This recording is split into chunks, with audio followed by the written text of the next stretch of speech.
Bitcoin is close to becoming worthless. Let's go.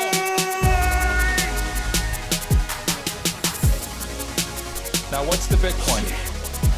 Bitcoin's like rat poison. Yeah. Oh, The greatest scam in history. let's get it. Bitcoin will go to fucking zero. Yeah.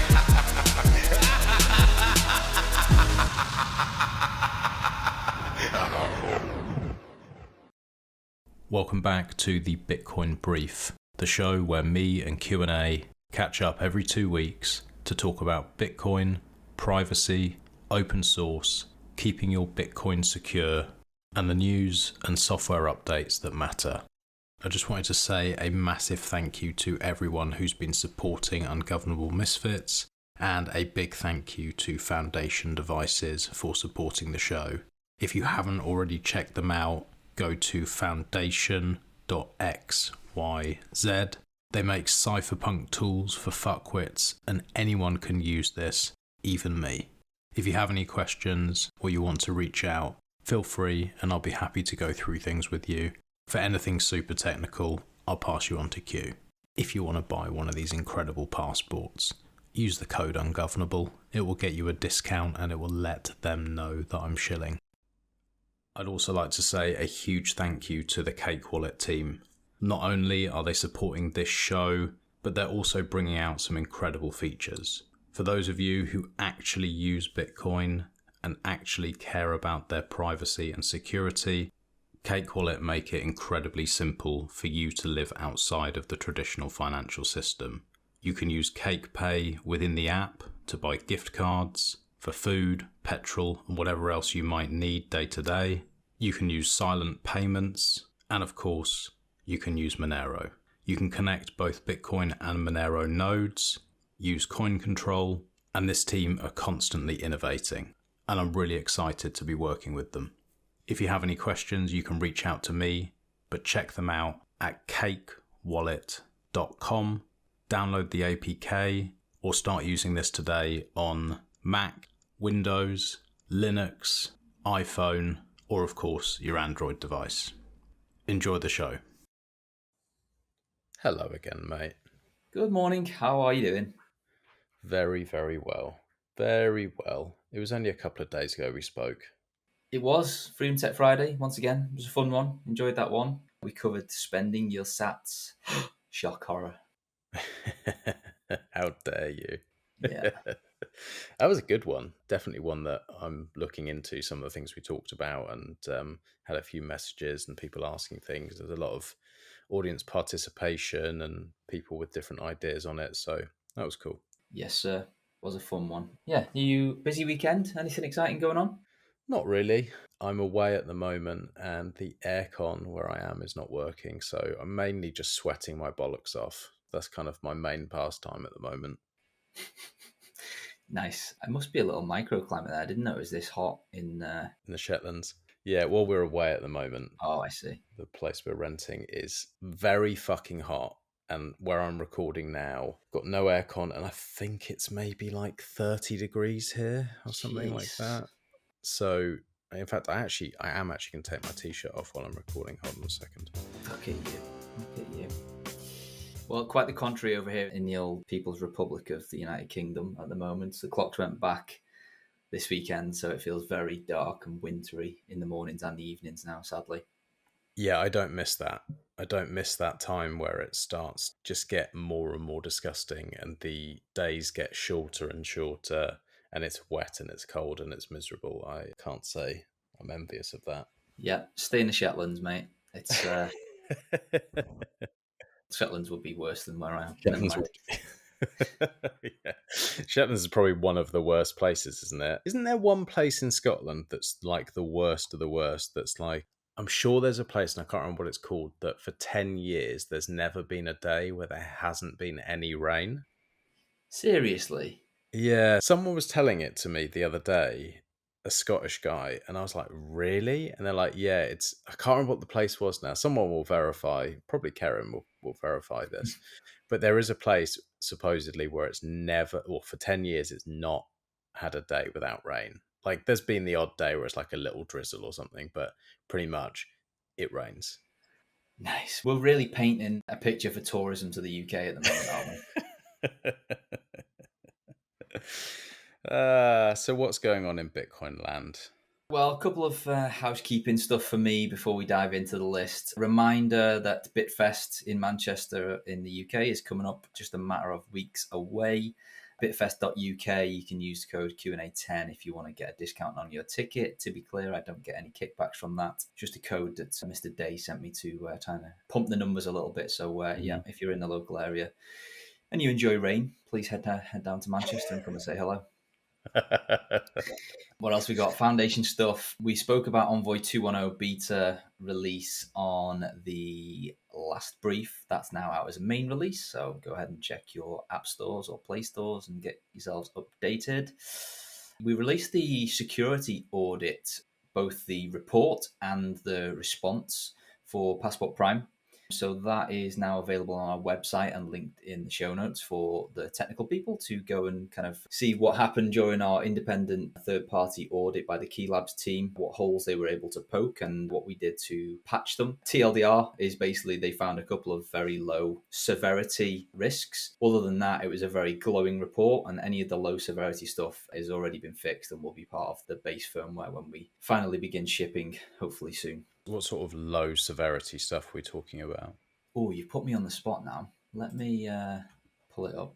The findings was randomizing pin verification timing to reduce side channel risk, clearing memory more aggressively after failed attempts on boot, ensuring Shamir shares are wiped immediately after use, zeroing SecuRAM when the pin retries are exhausted, and reducing exposure of non-essential debug pads on the PCB in future hardware revisions. Did tell you it was pretty technical. Yeah, okay. The full response is contained in the blog post that's linked below. They've all been already fixed and will form part of the base firmware when we ship. Last bit of AOB for me, Passport Core is out of stock at the moment, and I'm just waiting for some news from the factory as to when that's going to be back in stock, just so there's no surprises when people head to the website and see that they can't order. Working on it and hoping to be able to share more information in the coming days, if not a couple of weeks. Okay. How about you, mate? Any AOB from the Ungovernable Empire? Not really. Just busy chugging along, really. I'm going to be doing some more artwork today. I've carved out some time, so doing that. Okay. I recorded with Chet the other day, which was a good one. Smiley Chet. Smiley Chet, yeah. Normally happy, sometimes aggressive Chet. Aren't we all? Yeah. But no, that was really good, actually. That's it, mate. Just getting prepared for Friday again, really. Love to hear it. All right, let's hit the news, shall we? First, and the biggest item on the list, begins with a caveat.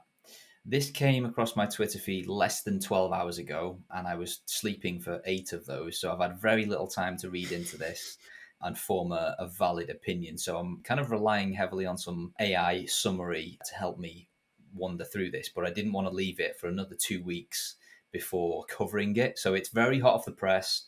So bear with me if I get anything factually incorrect here. But Luke Jr. Dasher. In fact, let's nail that down first, Max. Luke Dasher. Luke Dash I Jr. call him Dasher because it's like Dasher and Dancer and Prancer and Blitzen and all of that. Dasher with his glowing nose. Luke Dasher and co. and the colloquially named Nazis. Yeah. Have proposed BIP 444, which is a temporary soft fork of Bitcoin's consensus rules, aiming to last around 1 year, intended to restrict the embedding of arbitrary or non-financial data in transactions. The main proposed changes include limit outputs created via op return to 83 bytes of data, basically reverting the most recent Core v30 expansion of that data field. Yeah. Cap most other script pub key outputs at 34 bytes, i.e. restrict large custom scripts or data blobs. Restrict size of individual data pushes in scripts, e.g. limiting data payloads. Invalidate unused or undefined script versions to prevent bypasses. Cap the size of embedded Merkle trees in Taproot outputs and forbid op-if inside tap scripts, which would in effect kill the popular ordinals inscription method. The proposal frames these changes as temporary emergency measures to give developers time to evaluate longer-term solutions to arbitrary data and storage issues. In short, the goal is to reduce block space used for arbitrary data rather than purely financial transactions, to protect node operators from potential liabilities, and to preserve decentralization of node validation. So it seems that they're kind of doubling down on the whole save the children. We don't want illegal CSAM content on our nodes because daddy government's going to tell us that we can't run a node. So we are now throwing the baby out with the bathwater. Probably not the best term to use there, but you know what I mean. And basically, we're just going to lock down everything. And they want to get it not merged. What's the term I'm looking for? I guess proposed sooner rather than later. They frame the change as risk mitigation, not a philosophical shift. There's a quote here: "This isn't intended to be an ideal solution, only good enough and super simple to buy time to design a long-term solution." They emphasize that if node operators face a choice between shutting down or violating laws, it undermines decentralization and validator incentives. What's your take on this, Max, just while I pull out some more useful stuff from the summary? Well, we did talk about there was a leak a few weeks ago. Was it on the last brief or the one before maybe? We talked about that there was a leak. Someone had shown what Dasher was saying, that he was talking about a soft fork. So I guess that came true. I don't know really what to think. Some other things that I've seen that are tangential to this, again, literally in the last few hours from the critics. I believe that in its current guise, it would break some of the miniscript scripting that's used. So people like AnchorWatch and things like that, where they've got collaborative custody, those transactions could be marked as invalid, or even it could act as a confiscatory effect on those coins that are already locked by those specific kind of complex scripting. Which is obviously not great because that is quite literally financial transactions under their own description, I guess. Peter Todd, who is clearly one of the biggest critics of the Not camp and their recent campaigns over the past couple of months around the whole possibility of forking and CSAM and shrieking about illegal content, etc., has demonstrated quite beautifully, in my opinion, by creating a transaction that still embeds a lot of data using methods that would be deemed as completely valid if this new bit proposal were to be widely adopted. Basically telling them that, look, you still can't stop all of this embedded data. And do you know what the data was that he embedded? No, I don't. It was the entire text from this exact BIP into a single transaction using methods that would, again, still be valid if this BIP were to be proliferated, kind of demonstrating in a very beautiful way that, look, you still can't stop it. So the unintended consequences of locking down all this stuff, not only does it not fix your initial problem, but also it has unintended consequences where you could be blocking what you deem as financial transactions. So to me, it seems, again, I've had a couple of hours to kind of ponder on this. It seems knee-jerk and completely ineffective at stopping the end goal of embedding data. It might fix some of the initial methods or existing methods, but it doesn't fix them all. And that's kind of what one of the most critiqued opinions has been from anybody that's in, I guess, the core crowd, is that you can't prevent all aspects of data embedding in a public ledger like this. Yeah, well, we've kind of always said that, haven't we? Just like there's going to be a workaround, there's going to be another way. That's why this all feels so disingenuous. It's like the people who are pushing this as hard as they are and screaming about save the children, that immediately gets my back up because it's always the tactic, and it's always the tactic by people who don't have our best interests at heart. And then on top of that, they're not stupid. They must know that there's other ways around it. So it's like they're not stupid enough technically at least, that they wouldn't know, okay, we can make all these changes and then you can still work around it.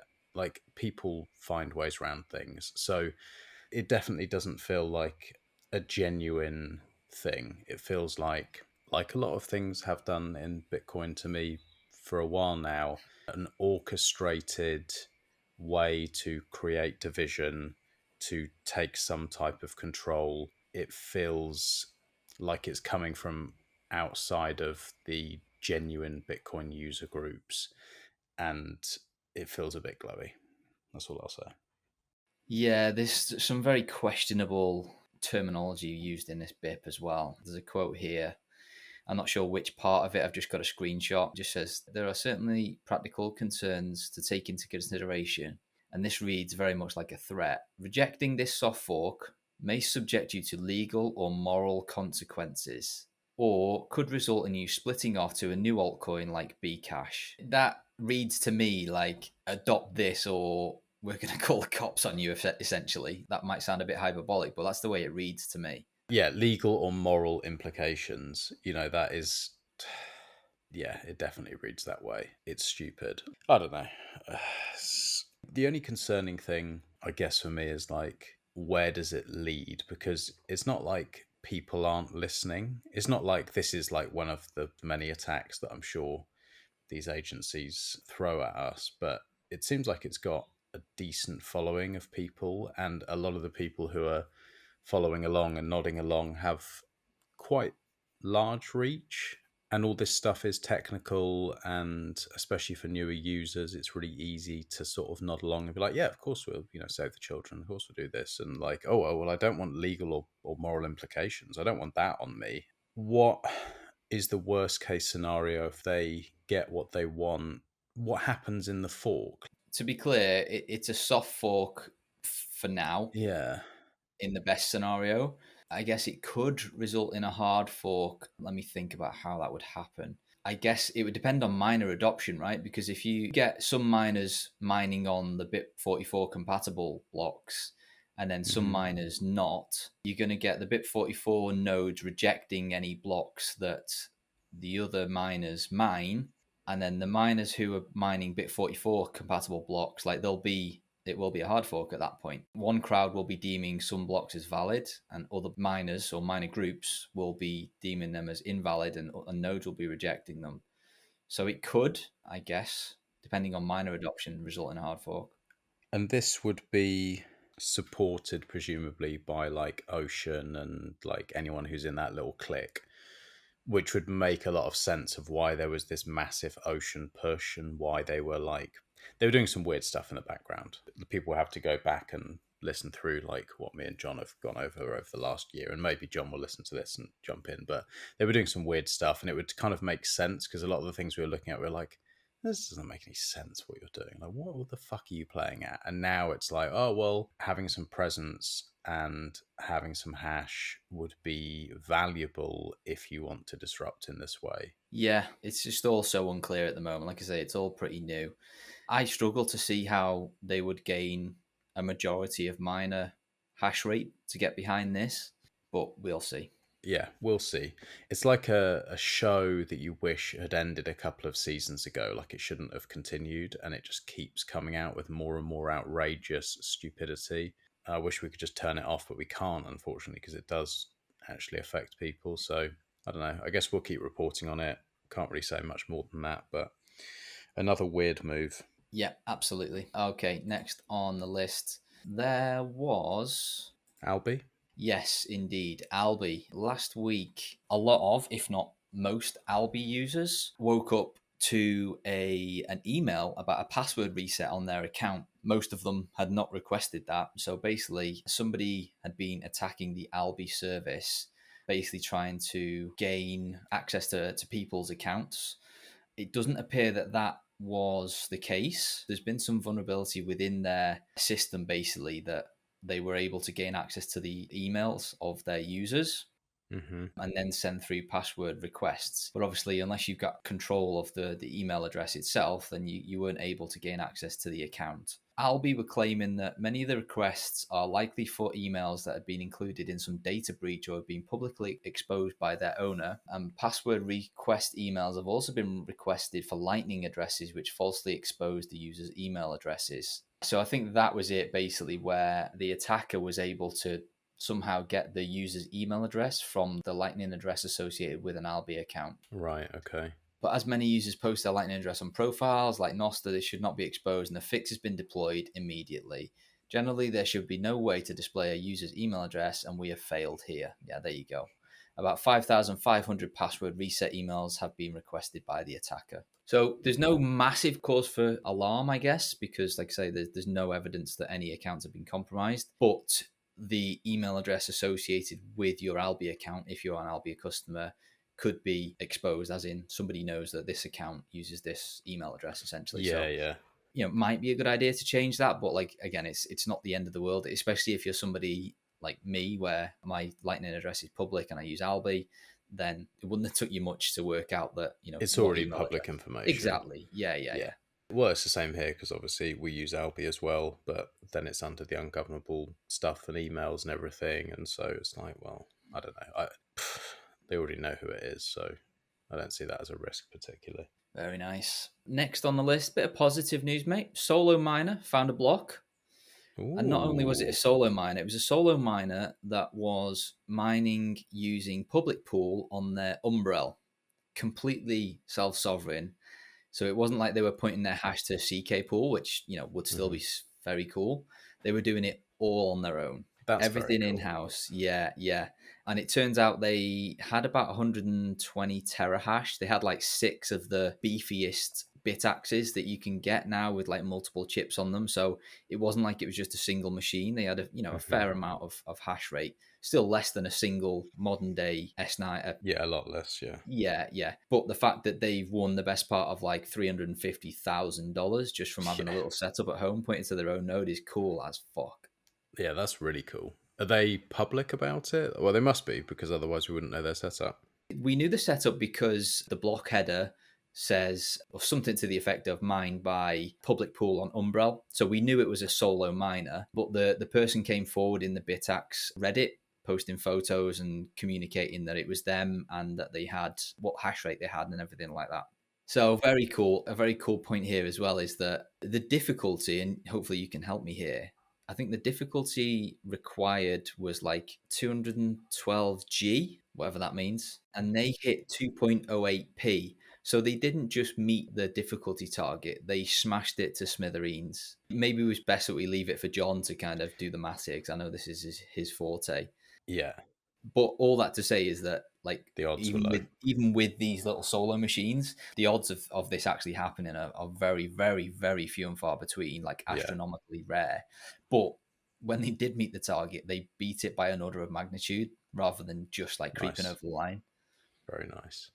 Well, congratulations to you, whoever you are. That is pretty cool. Yeah, definitely. Was very happy to see that. I do enjoy a solo miner finding a block, especially when they're doing it to their own node as well. It's just that's such cool. a flex.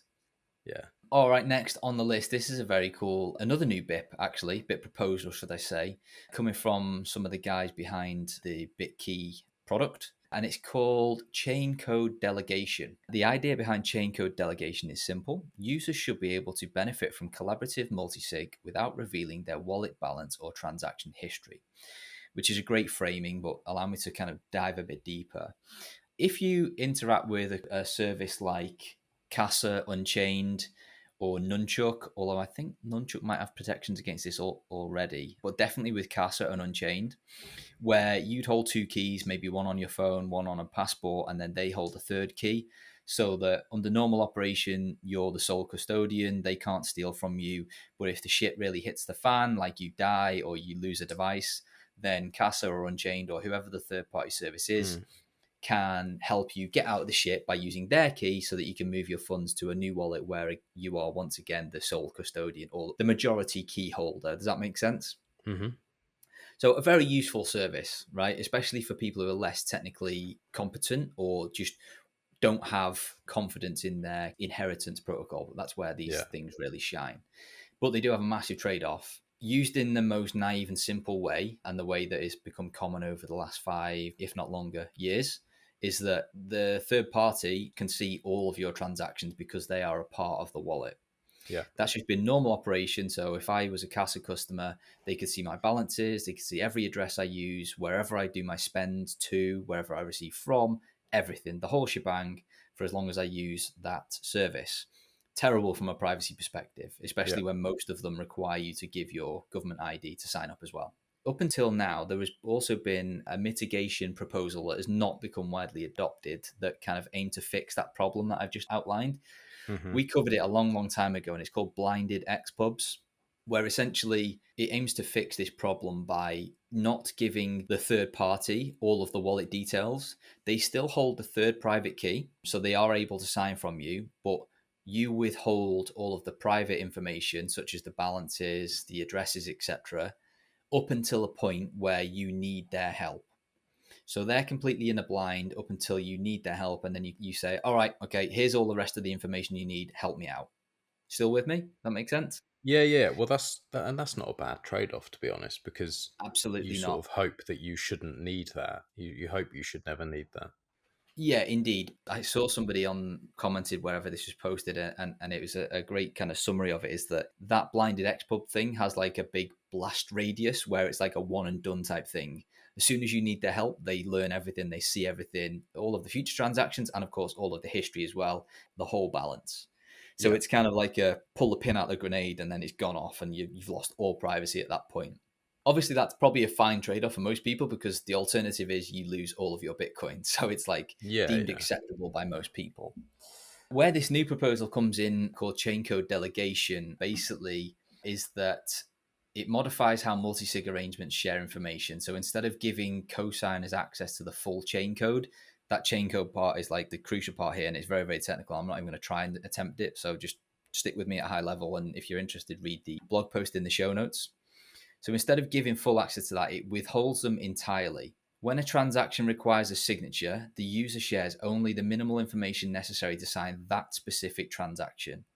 This means that cosigners like Casa or Unchained, if they adopt it, can still participate in actions like recovery and enabling spending limits like you've got with the BitKey protocol without learning anything about unrelated transactions or overall balances. So you get the best of both worlds now. Any multi-party wallet like this, corporate treasuries, family wallets, or just simple collaborative custody like Casa can now have cosigners that cannot access the balance or the transaction history. So that means that, well, it's just a win-win all around, right? Like you have the fallback, but you don't have the pull the pin out the grenade in terms of nuking your privacy when you need to call upon the third party. Very cool. Very, very, very cool. I'm sure there's probably some trade-offs of this, but I've yet to learn about them. I guess, obviously, the first one would be complexity to getting it over the line. Just to reiterate, this is a bit proposal at the moment. Nobody's using this, but BitKey have promised to pioneer it because it seems like it's their team that have come up with the solution. So, yeah, I mean, for me, if they were to do this, it makes BitKey a lot more recommendable to normies because, you know, the wallet is essentially a lot more private from the third party can have the most impact on that user's privacy, if that makes sense. Yeah. No, that's very cool. I like that. Yeah, so I hope to see that proliferated. Like I say, it looks like BitKey are going to be the first ones to implement that. So as and when that takes place, we will, of course, be reporting on it. What else have we got? Oh, Lugano has been on this weekend. Got some major FOMO. Beautiful city in Switzerland, near the Italian border. Looks like a really beautiful place. One I want to definitely want to get out to. I saw your view. Fuck you. Yeah, Seth sent us a view from his hotel room. Oh. And it looked like basically if you typed into Mid-Journey, show me a beautiful hotel room view in paradise, it would have looked just like that, basically. Yeah. I haven't seen any of the talks. The reason I'm mentioning it is there's a link in the show notes for a 10-hour stream for those of you that want to go and catch up with all of the talking heads. Seth was on a privacy panel with Odell and a few other privacy advocates, so I'll definitely be checking that one out as well. And the last one is just privacy PSA, I guess. There's been lots of talk of Spark and Arc at the moment in terms of the thing, in terms of scaling that everybody, myself included, is quite positive about and feeling quite bullish on. But I came across a note on Nostr from Evan at Zeus, highlighting some quite drastic flaws in the privacy of one of the implementations here, specifically the Spark implementation in Wallet of Satoshi, where they are using, I forget the company name now, but it's that David Marcus, his company, Lightspark. They're using them as a backend because they are the ones that are pioneering the Spark implementation of this. Basically, Evan is rightly so shining a light on the complete lack of privacy that the Wallet of Satoshi implementation has.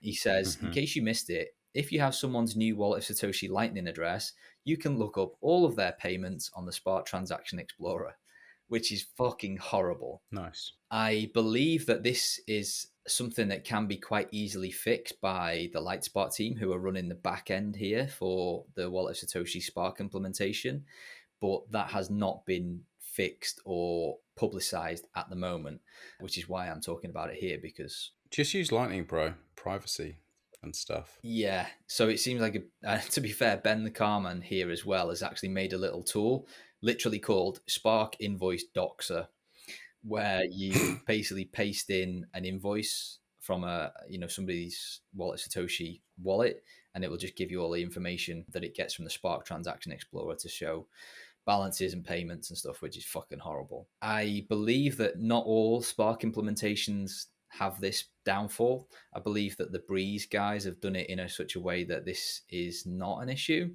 but maybe I think it's probably worth getting Seth to talk about this in greater detail on Freedom Tech Friday, because Didn't you do like a disgustingly long write-up? that was what I was just about to say. Linked at the very bottom of the show notes this week, I've actually included an education piece. I'll quickly cover them now because there's 2 passport guides in there by Vibrant, which are great, by the way. Thank you for those. Nice. Thank you, Vibrant. There's a great deep dive on Cupcake from the Cake Wallet team. I believe Tuck wrote that one. There's an ARC video explainer by Neil Woodfine. A very great ARC explainer. It's actually not a new video. I just came across it. And then there is the new ARC/Spark comparison from our good friend, Mr. Seth for Privacy, that dives into all of the details and the trade-offs of the different implementations. So if you are concerned by this, which to be clear, you absolutely should be, and if you are using Wallet Satoshi in the new non-custodial manner, I would urge you to stop until they fix this, because it's horrible. Yeah, definitely don't use it. If Breeze have it, why do Breeze always do everything right? We never slag Breeze off. Honestly, Roy is a fucking legend. Like, he just quietly sits there shipping cool shit. He's always at the forefront of new shit, and he always writes awesome blog posts. Big fan of Breeze and Roy and the team. So that's why. Shout out. Yeah, Roy just gets it. But also what I do like is, like, they've got a liquid implementation, which, I'm not a big fan of, but he's pragmatic about the approach, and he's like, look, until something better comes along, like, this is a viable trade-off that I know some of my users will use. Yeah. Doesn't go running around like putting shit at everybody else. He just builds shit and says, look, this is it. Here's the trade-offs. Use it if you want. Yeah. Very cool. I love that. All right, should we hit some boost, mate, before we get to the software updates? Yeah, let's do it. Late stage hodl with 6,006 sats. Keep up the good work, my friends. Thank you. Thank you, late stage hodl. Thank you, sir. Yeah, nice boost. Rev hodl with 721 sats. I've been using Moon Wallet as my submarine swap service of choice because there is no minimum amount required for a swap. As Max mentioned, it's a bit frustrating because the wallet needs to be empty for the swaps to be effective in maintaining privacy. Because there is no coin control, it's impossible to be sure UTXOs won't be consolidated when swapping. This means only moving one UTXO through the wallet at a time to accomplish change consolidation on a Lightning channel. Because there is no send full balance feature, which makes no sense to me whatsoever. This is what I was saying the other day. It's fucking mental. He said it takes a few tries to get the swap to leave and the wallet totally empty. We need more swap services and not just everything using Boltz on the back end. I agree. To be clear, I think Boltz is fucking incredible. It's such a useful tool. The sole reliance on them as they're the back end for a lot of these wallets now. A lot of the Breeze stuff uses Boltz. Mm-hmm. I know the Aqua wallet uses Boltz. I think Bolt Bitcoin might be using it as well. It works, but it's like if they go down, a lot of these wallets are going to have significant issues if you're trying to pay. I don't know, let's say it's Aqua and you hold your balance in liquid and you're trying to pay a Lightning invoice. If Boltz is down, like, you ain't making that payment. So it is like a single point of failure. Not from a theft perspective, because again, everything they do is atomic. Like, they can't steal from you, but I guess if they go down or get taken down, like, there's a lot of wallets that are going to have difficulty. On the flip side to that, like, I'm sure it's not easy to run a Boltz server. Like, the amount of liquidity management that you need to do on a daily or minute by minute basis is probably mind blowing. And then you've got to balance that out with on-chain fees, with liquid fees, with channel management fees and stuff. Like, that's a lot. I can understand why there's not many players in this space at the moment. I hope there will be, but yeah, we'll see. Well, at the moment, Boltz does do an incredible job, and Moon is great. But as I said, this could just be me being a fucking idiot, and I haven't worked out how to use coin control or send all feature. But RevHodl is not an idiot, so I'm pretty confident it's not me now. And it would be nice if they could just do a send all or coin control, something like that, because it is great. Other than that, it's just hopefully that wouldn't be the hard. I mean, is that the hardest thing to add in? Send all? I don't see why not. I mean, it seems like it would really streamline the UX because it's like send the maximum amount, take the fees off the top. As long as you communicate back to the user, look, your balance was 75,000 sats, but when you press send all, you're actually only going to be sending 73,000 sats because here's the fee. Yeah. Go for it. That's the way it works in most wallets. Yeah. Even if it's not a swap, like if you press send max, you'll see how much is going to be spent because, the wallet has no choice but to skim the fee off the top. Yeah, okay. Well, if anyone from Moon is listening and you're still actively developing in any way, we'd really appreciate that if you did it. It's funny to me, actually, how Moon hasn't made a resurgence in terms of like popularity and people talking about it because the fees have been so fucking low that it works really well at the moment. 1 sat per byte, Moon is primed for making stuff really easy. But do you know if it's even been maintained? Have you seen any updates recently? Honestly, I have no idea. The only reason I started using it again is because our good friend Black Coffee suggested it, because I was having a load of problems with swaps and whatever. Don't need to go into it. Just I was having loads of issues. He was like, just use Moon. It's really good. It's cheap. It's like, it works. I was like, yeah, I'll try that. But other than that, I've not heard it talked about or really anyone using it or any updates about it at all. But like you say, this is the perfect time to be using it. If anyone knows, let us know. It is. I've just checked. Yeah, they had version 55.3 last week. There's no release notes or anything like that, but they're still updating the code, which is good to see. Okay. Over to you, mate. Hablmos the Bitcoin. Hablmos the Bitcoin. I'm definitely pronouncing that wrong. An orange love heart. Thank you. And 500 sats. Thank you, sir.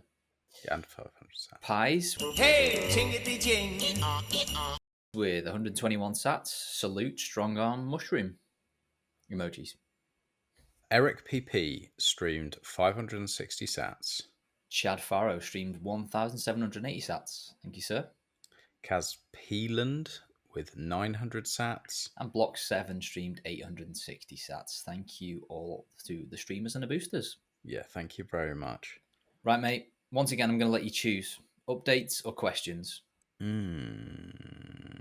Let's do questions.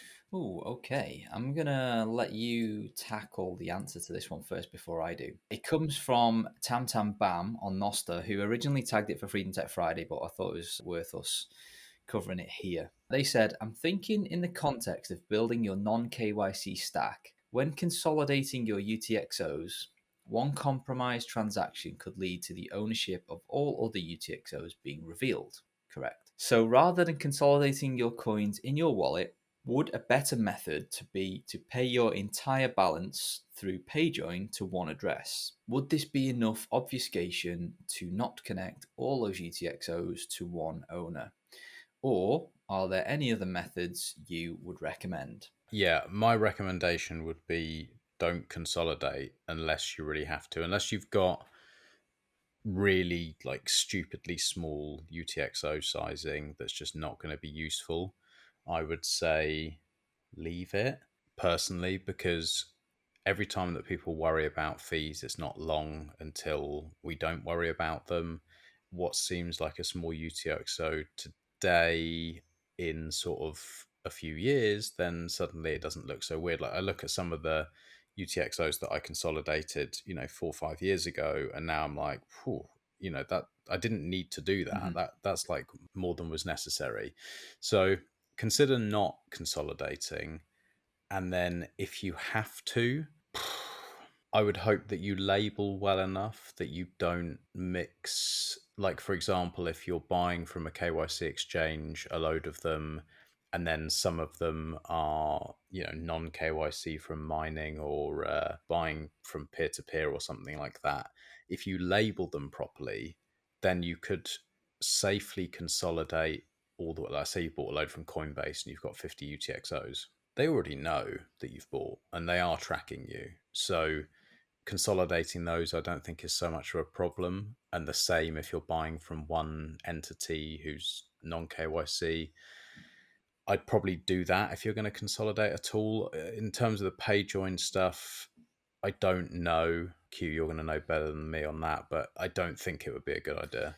Yeah, so generally agree with everything that you said. Like, don't consolidate unless you have to. Like, unless you're really concerned about the size of your UTXOs. I would say 100k sats is the smallest I would go these days at the moment, just to have a bit of, I guess, future proofing. Would I PayJoin them? No, because the point of PayJoin is to kind of obfuscate or thwart the common input ownership heuristic between a sender and recipient, where there's two people mixing their UTXOs. If you're doing that with your own UTXOs, it would provide some level of plausible deniability or multiple interpretations for the transaction. You could also use something like a Stonewall in Ashigaru or in Sparrow. That would also enable you to combine some coins and consolidate at the same time and provide multiple possible interpretations. But you're still ultimately consolidating. So you're still kind of giving some possible threads that could be pulled on in the future to de-anonymize or cluster together those coins. PayJoin certainly wouldn't be the strongest way to do that, especially if it's just you doing it. Some other options that you've got, it depends on sizing. Like if you're buying, a couple of $1,000 per month and you're a bit of a whale, then I would say each UTXO is probably going to be large enough that you don't need to consolidate them anyway. Or if they are on that threshold and you wanted to consolidate, you could use something like Ashigaru Whirlpool, where you can consolidate through, let's say, one of the larger pools. That would give you very good privacy protections, but obviously you've got to consider the cost of doing so, and also the fact that those coins have clearly been through CoinJoin service, which may or may not cause you headaches in the future, depending on what you plan to do with that Bitcoin. If you're not a whale and you're just stacking in smaller amounts, I think a great solution is to use RoboSats, buy via Lightning, build up your Lightning balance up until it's to a point where it's big enough that you got 500,000 sats now, and then use a loop out or a swap service to then take that out of your Lightning channel and into a new UTXO on chain. Great privacy from who you're buying from, and gives you a fresh UTXO on the blockchain. The only history it has is coming from a Boltz swap service. So that would probably be the ultimate way that I would suggest that you do it, is that you build up in Lightning and then just swap out when your channel gets full. Yeah, good shout. All right, the next question we have, and this one came in just before we started recording, so it comes from Observer on Nostr. So caveat, I've not had much time to do any research here, but I included it because I think Max might have used this service before as part of Alby. Observer asks, what are the risks of running an LDK node, e.g. self-hosted, on AlbyHub? And he gives some hashtags here with regards to backup, restore, and privacy. Is this a service that you do use or have used before, Max? Or have you got AlbyHub connected to a node that you run? No, I've not got it connected to a node that I run. I just use I can't remember what it's called. Like, I pay them like 20,000 sats a month or 10,000 sats a month or something like that. And they do all the hosting and all the stuff, whatever. I don't really understand it, to be honest, but it works. I only use it for Nostr, connected to Nostr. And does it collect the sats that come in from boosts? No, that's Fountain. I can't remember. It's one of those things. I've done it so long ago. I updated it so long ago. I can't remember. I can't answer that question well for you at all, mate. I'm sorry. I've just seen it. I don't know if I mentioned it when I read the question, but the caveat was self-hosted AlbyHub. Oh, okay. No, I've not. Yeah, that makes it a bit easier to answer, I think. If you're self-hosting it, then it's running on your own hardware. Then the kind of trade-offs in terms of backup, obviously you're responsible for the backup. I believe LDK and AlbyHub just uses a normal 12-word recovery phrase, which kind of makes things nice and simple. Restoration, again, I've not gone through that process, but presumably it's just going to be whacking in your 12 words and probably a static channel backup. But I don't know whether LDK actually uses those or whether they have something different. It's not a service that I've interacted before. And in terms of privacy, again, if you're self-hosting it, then the privacy is probably pretty good. I'm going to presume that the root finding will be done by the LDK lightweight node that you're self-hosting. You'll have all of the usual receiver side privacy pitfalls that generic Lightning does. So you're going to be sharing the UTXO ID that funded the channel or channels. it's going to be clear which node is being paid from the invoice, but that's just a Lightning problem, not necessarily an LDK problem. But generally speaking, as it's self-hosted, it's going to be pretty good privacy just due to the fact that it is kind of self-hosted. Mm-hmm. If you're using that in conjunction with, the LDK node is running on some hardware that you have, say a Raspberry Pi at home or similar, but you're then using the Alby service where they have the Lightning address functionality, then that does give you a little bit of a privacy and a security trade-off, where the privacy trade-off would be because Alby is the one serving your, max at ungovernablemisfits.com Lightning address on their web server and then pointing it to your node, they can see whenever you get paid. So they have your transaction information. I presume they would see the balances because they'll be, I'm not sure on that one.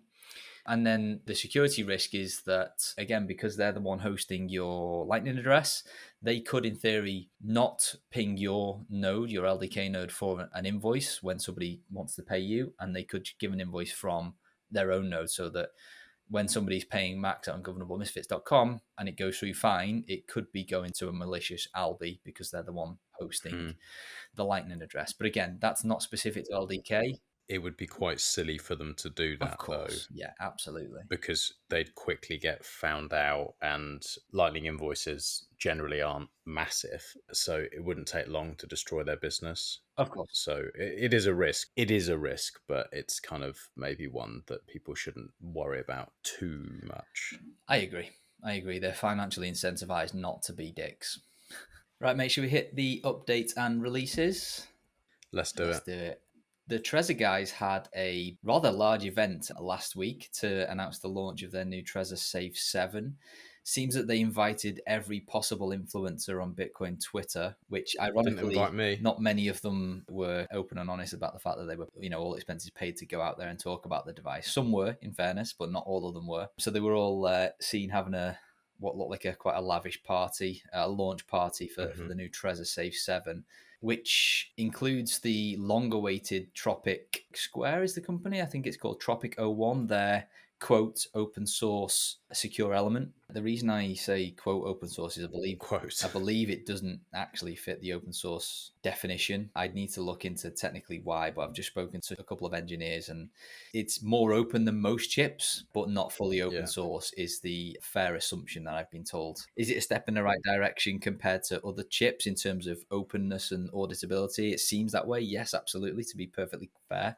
Open source has become quite loosey-goosey. It's just like, it's open. Yeah. I mean, there's open stuff and there's things that are open. I opened a door to get into my office, so it's pretty much just open source. Yeah, indeed. I believe, correct me if I'm wrong, listeners, but this is the first ever Trezor hardware wallet with a secure element. I think, actually, no, they're Trezor 5 last time. Did that have a chip? I think it might have. But this is obviously the first commercial hardware wallet with their very own Tropic Square, quote, open source secure element in it. I guess from an engineering perspective, it's good to see that that's actually made it into the mainstream, onto a customer-facing device. But I believe, just be careful around the claims of fully open source because I believe it doesn't meet that definition. I'm going to try and do a bit more homework and work out why that is. I'll probably have to speak to Zach and stuff. Before we sound like we're shitting on it, that obviously is a step in the right direction, at least in some way. Is it a decent device? I saw Seed Signer was shitting on them because of the influencer stuff and all that, and it's kind of annoying, a lot of this stuff. And most of these influencer types wouldn't even know how to fucking turn it on anyway. They're on Wallet Satoshi. Yeah, to be perfectly clear, I'm not shitting on this device. I think this is the best device they've ever made. They've done some very good engineering decisions here. It's got a solid metal body to give it some heft and some kind of stiffness, and so it doesn't feel like a plastic toy, which, to be clear, I picked up the Trezor 5 at a conference once and it felt like it was filled with helium. Like, it did not inspire me with confidence whatsoever. They've got encrypted Bluetooth. Seems as though they've gone down a similar route to what we have with Quantum Link. They've got some very, very questionable marketing around the device being quantum ready security, which a lot of people have called them out on the bullshit. I think they just threw in the quantum ready to kind of use the buzzword, but they've used it very loosely, basically, that it's prepared for a quantum ready update, but it's not quantum resistant at the moment. And the marketing's a bit misleading around that, unfortunately. What else have they done? It's got magnetic wireless Qi charging, which is, I believe, the first in a hardware wallet, which is very good to see. Much bigger color touchscreen. And what else have they got? Yeah, that's about it. It's the biggest device they've ever done. Seems as though it's the highest quality device they've ever done. I like the encrypted Bluetooth, and I like the form factor, albeit it still looks a little bit on the small side to me, and it seems like it could be a bit fiddly to be entering seed phrases in. But yeah, obviously they're a competitor, but like this, from my perspective, is the best device they've ever done. Okay, very good. Talking of shitting on people, Ledger have also done a release, the Nano 5 Gen 5, which has been released. I have not looked into this one as much, and this had a much quieter release. They're still sticking with this stupid e-ink display. I have no idea why they're doing this and how they're able to sell so many of them, considering it looks so dog shit. But this seems like they've kind of mashed the Flex, like the bigger device with the larger e-ink display, with the Nano, which is their most popular one, which up until now has been the USB stick design.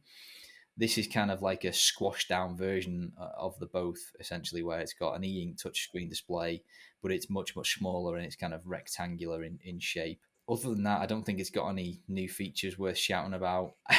Interestingly, they've gone down the marketing route of protecting your digital identity. Where have we heard that before?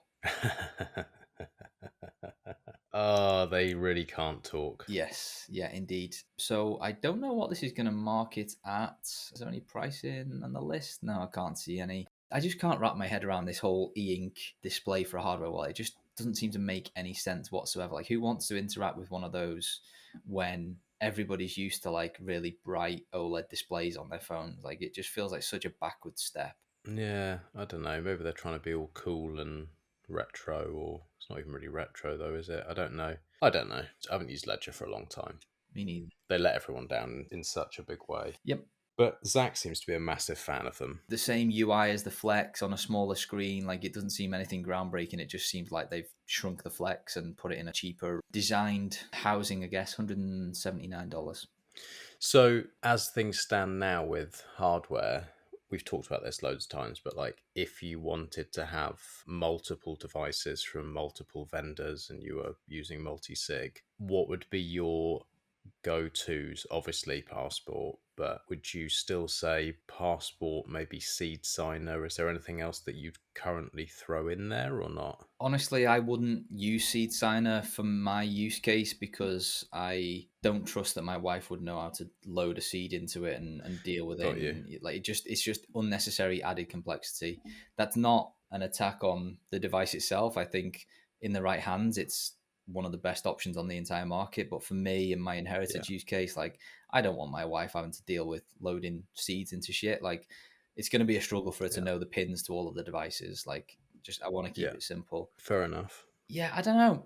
The Trezor that we spoke about seems compelling. I've never used it, but like, just from looking at it, I would throw that one in as a third option. Maybe just 2 passports and a Trezor. Okay, next on the list, back to more Arc news. The Arc Labs team have now got their public beta live of their first web wallet, so you can interact with the Arc protocol on mainnet. If you go to, what is the URL? Have you tried this? I have tried it, yes. Somebody sent me a couple of sats last week. Very, very simple web wallet. Send, receive, just gives you an Arc address that looks similar to a Lightning address. The interaction of sending and receiving is the exact same that you're already used to. It happens instantaneously, and that's literally it. If you go to Arcade.money, and Arcade is with a K, not a C, obviously, because these are Bitcoiners. If you want to test it out, again, it is a public beta, so don't be reckless. Yeah, you can go ahead and test it. Progressive web app at the moment, so you can save it to your phone, or you can just interact with it on the desktop.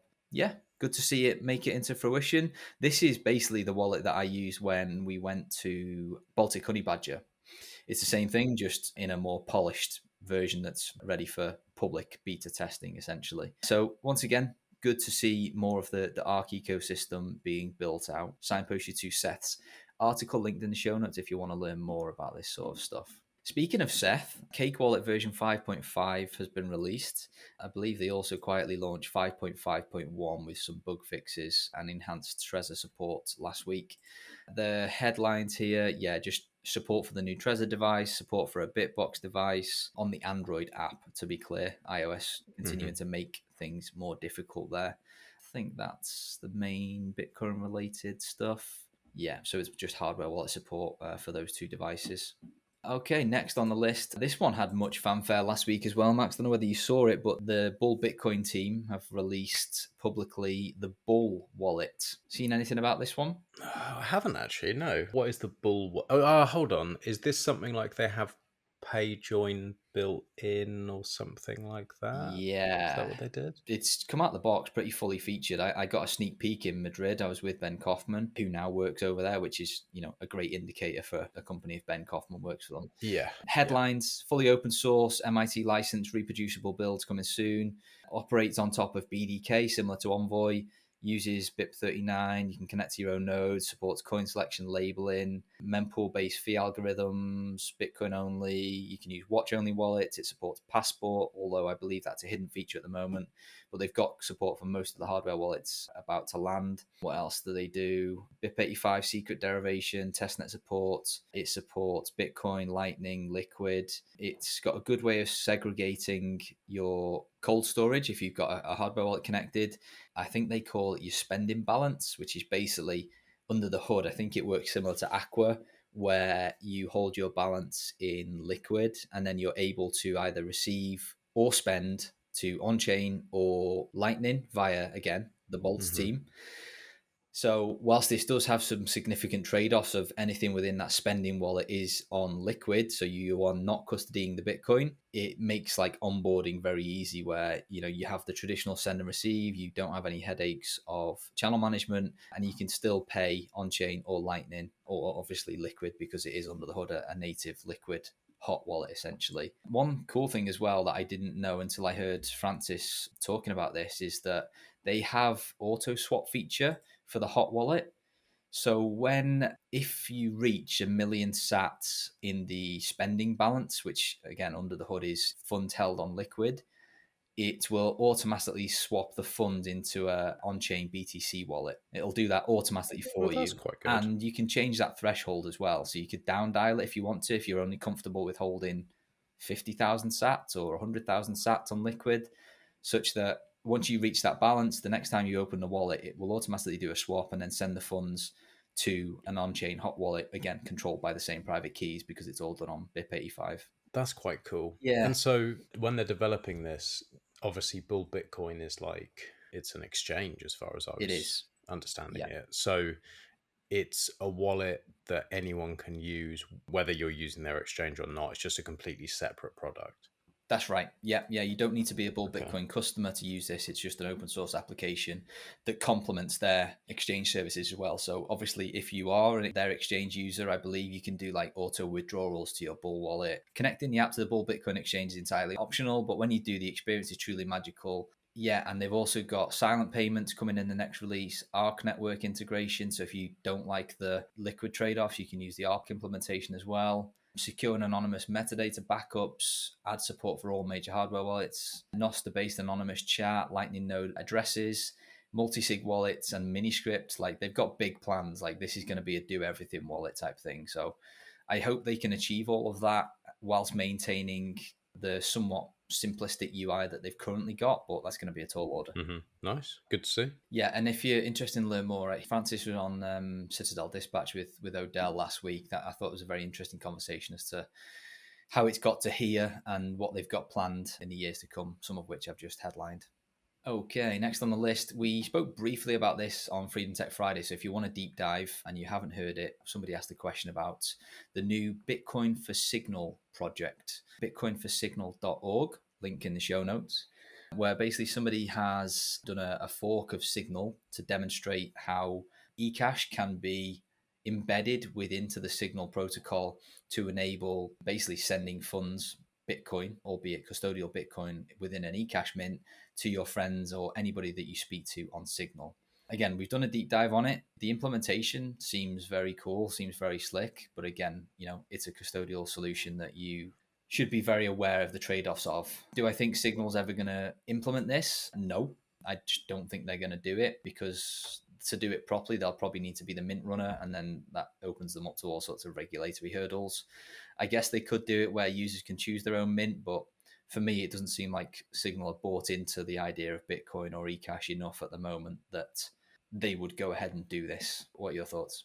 yeah, like you say, we did cover it in depth, so people should probably go back and have a proper listen through that Freedom Tech Friday. But yeah, I mean, it's cool enough. It doesn't get me that excited because it is custodial, it is eCash, it's a fork of Signal, not actually Signal, all those things that we've discussed, but it's not necessarily a bad thing. I think the point that Seth made, and which is a good point, is with all of this custodial stuff and these eCash things, what you don't want is, I think someone said like, oh, well, why does it really matter if you've only got $50 or something like that?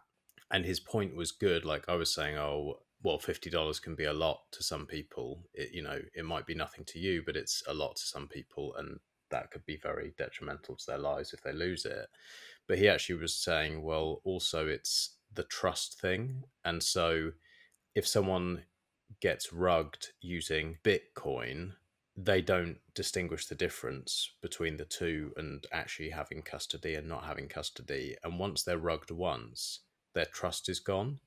And then they're also going to tell other people. So it's kind of like it gives this unrealistic view of what Bitcoin really is. And you're not using it in the way that it should be used. And then you can get rugged and it can scare people off. And I think that's something that is missed quite often now, where there's this constant push for these different, like, yeah, well, it's not, you don't really custody it, but so what? It's only like, it's wallet of Satoshi. You've only got $100 on there. You've only got this, or you're going to that. But then all the development and funding goes towards these things, and then they're suggested by all the influencers, and then it's used by the people who haven't used Bitcoin before, and then that's their first entry into this system, and it's like, well, this could go really wrong.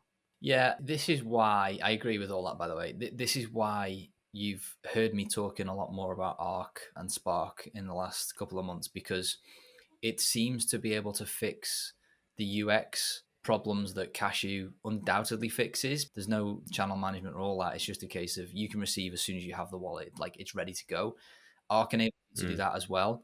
But as soon as you build up a balance in Arc that's over the dust limit effectively, you can enter around and have a proper secured VTXO so that you have the option to go and unilaterally exit so you can't be rugged, essentially. Below that dust limit, obviously, that's just the limitation of Bitcoin, is you just cannot have self-custody, because if you've got like 50 sats, you haven't got enough to exercise that on chain, and you cannot unilaterally exit anyway. So yeah, to be pragmatic, like if you're only interacting with tiny amounts, then something like Cashew or similar makes sense, because there is no physical way you can do that in a self-custodial way. That's why Arc seems to strike the best balance for me. If you're transacting really small amounts, just like tips, when it gets big enough that it makes sense for you to be able to unilaterally exit, you can go and do that in a way that has the best of both worlds. Easy onboarding, easy usage, but then you can prevent the rug once you've got enough sats. Yeah. Next on the list, SatGo, which I've never ever heard of until I saw this tweet come up.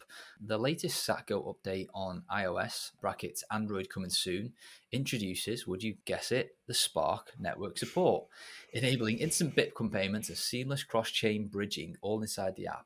So looking at the Twitter handle of SatGo, which again I've never heard of until now, it's SatGo, Bitcoin, ordinals, runes, and rare sats. So it's a degenerate wallet essentially. Yeah. But the irony is that they're at the forefront and one of the first wallets to go live with one of the cutting edge scaling technologies in Spark, ahead of a lot of the legacy wallets. So I just thought that was interesting to highlight. Have zero interest in any of the rest of the crap that's within the wallet, but very good to see. And I believe, looking at the comments, that they've done this through the Breeze implementation, which I can only assume means that this is the more private version and not the clusterfuck that Wallet of Satoshi have adopted up until now. But again, tread carefully. I haven't tried it. I literally just saw a tweet and wanted to mention it. Next on the list, Peach Bitcoin have come out with a BTC Pay Server plugin. Oh, nice. Pretty cool. So what does this mean? Basically, like as the name suggests, it is a solution for BTC Pay merchants that allows them to do peer-to-peer trades essentially through the Peach network. From within the plugin, they can do one-click sell offers. They can do different discounting or pricing relative to a specific KYC exchange rate. And yeah, basically just means that from your BTC Pay hot wallet, you can interact with all of the usual Peach goodness. Again, haven't tried it, but this is pretty cool if you are a merchant and you want to offload some sats or purchase some sats. My guess is it's going to be mainly selling if you're a merchant, because most of the inbound traffic will be coming one way. This is pretty cool. Happy to see this. Yeah, nice. A good combination. Yeah, I like Peach as well. Good team. Indeed. Next on the list, StatDuo version 1.3 has been released. StatDuo team been quiet for quite a while, but I was pleased to see an update from them. Version 1.3 includes updated tool libraries, bumped Flutter version, removed unnecessary libraries, some Monero updates. They've added a QR code scan feature, and they've also done some fixes for the Frost Multisig integration, which, again, we've talked about quite a while ago now, where they have the They got the bounty. yeah, they got the bounty. They did the first one. It was a very early integration. Haven't done any testing since, but it's good to know that it's still being focused on and in terms of fixes and things like that, now that they've kind of secured the bounty. So yeah, wanted to mention that one. Last but not least, this one came out just last night. Ronin Dojo 2.4 has been released. What have we got in this one? This is me opening the release notes for the very first time. Oh, they've updated Fulcrum to version 2.0. Other changes: updated Node.js dependencies, bumped version to BTC Explorer, SSL handling errors, database variable upgrades. So the main highlight here is that Ronin Dojo now supports Fulcrum 2.0. And I think we covered this on the last brief maybe, but Fulcrum 2.0 is meant to stop this kind of corruption. That's right. Problem. Yeah, which plagued, I'm sure, most Fulcrum users at some point during their journey, where if you had any instability in the device that was running Fulcrum, it would more often than not corrupt the database and you'd have to start all over again. So yeah, good to see, and good to see Ronin Dojo getting some love as well. Yeah, thanks, Pavel. Yeah, thank you, mate. Very cool. All right, that brings us to the end of the list. And just to reiterate, I've also linked some educational pieces in the show notes. Quickly did mention them earlier, but 2 passport guides from Vibrant, a Cupcake deep dive by the guys at Cake, Seth's very detailed Arc and Spark article, and an Arc explainer video by Neil over on Twitter, Neil Woodfine. Very good. You sent a load of excuses in the chat earlier. Oh, I can't do this Friday. I'm fucking getting my legs waxed, and this Friday I've got this, and this Friday I've got that. Are we seeing you this Friday? Are we not seeing you? You're seeing me this Friday. The disruption only happens, it's a couple of weeks away yet. To be clear, I think there's only one of the 3 where I say I can't actually make it full stop. One of them, I'm going to be hosting or live streaming live from the Gnosticshire Day at Bitfest. Spoke to Mr. Nathan Day this morning, and he said, yep, you can have a room and host it here, which would be pretty cool. The week before that, I'm going to be at the in-laws' place in the mountains. And if history is anything to go by, the last time I tried to host it from that location, we didn't do all that well. So I'll be there, but I'll have to get your set to host it so that the stream doesn't fall over when my connection drops out. But yeah, Friday the 28th of November, I won't be able to make it. That's the only one that I won't be around. Okay. All right then, mate. Well, I will speak to you on Friday. Yeah, catch up. Yeah, have a good week, mate. See you later. John here.